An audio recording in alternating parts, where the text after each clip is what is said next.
तो अमेरिकी बाजार तो कमाल ही है।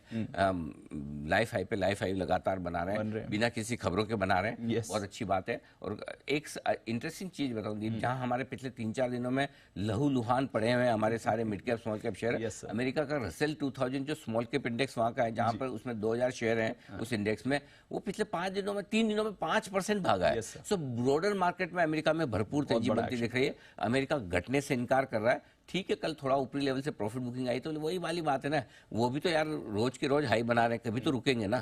फिर भी कहाँ क्या घट रहे हैं। तो अमेरिका अब तक ठीक है, कोई चिंता की बात नहीं, लेकिन हमारे बाजारों को हमें अपने हिसाब से देखना है। एक और ट्रिगर आज के लिए इंपॉर्टेंट है। Yes, sir. वो है इकोनॉमिक आंकड़ों का। Yes sir. कल देर शाम 2 नंबर्स आए। बिल्कुल। इंडस्ट्रियल प्रोडक्शन के जो 2.4% से बढ़कर 3.8% आईआईपी ग्रोथ आई है दिसंबर महीने की। नंबर्स ठीक है, कोई दिक्कत वाली बात नहीं, लेकिन जो इंपॉर्टेंट नंबर है आपको ध्यान में रखना है वो महंगाई का आंकड़ा।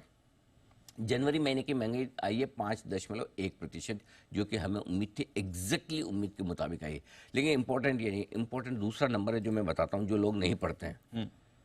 कोर इन्फ्लेशन, कोर महंगाई दर 3.9% से घटकर 3.6% है। 30 बेसिस पॉइंट घटी है। और ये आंकड़ा आरबीआई गवर्नर साहब को कंफर्ट देने वाला है। गवर्नर साहब इस आंकड़े से, कोर महंगाई दर अगर घटकर आ रही है तो गवर्नर साहब इसको देखकर खुश होंगे। गवर्नर साहब इसके दम पर 2 चीजें कर सकते हैं जी। रेट घटाने के बारे में सोच सकते हैं, घटाएंगे नहीं, मैं सोचने की बात है सोचना शुरू करेंगे कि मेरा कोर इन्फ्लेशन मेरे कंट्रोल में आ रहा है। 4% का आरबीआई का लक्ष्य है महंगाई का, ओवरऑल का। अगर कोर इन्फ्लेशन आपका 3.6% पे धीरे धीरे नीचे आने के संकेत दे रहा है, तो आप ये उम्मीद करेंगे कि कभी तो ये 5.1% की महंगाई दर मेरी 4% के नजदीक आएगी और तब मैं रेट घटाऊंगा। पहली चीज।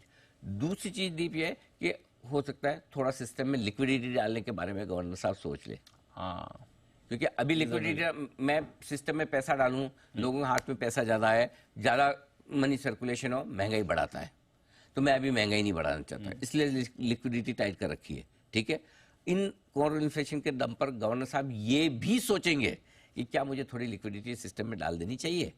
तो ये 2 चीजों पे करेंगे, नहीं करेंगे, कब करेंगे नहीं पता, लेकिन सोचना शुरू करेंगे ये 100% पता है। अच्छा। हाँ, क्योंकि अब उनके पास ये कंफर्ट है, मेरा कोर इन्फ्लेशन 3.5% के आसपास आ रहा है, तो मैं लिक्विडिटी बढ़ाने के बारे में सोच सकता हूँ, और उसके थोड़े समय बाद जरूरत पड़ने पर मैं ब्याज दरें घटाने के बारे में सोच सकता हूँ। ये और अमेरिका के पहले भी सोच सकता हूँ। ये गवर्नर साहब को कंफर्ट जरूर देगा। तो ये नंबर्स की इंपॉर्टेंस उस लिहाज से।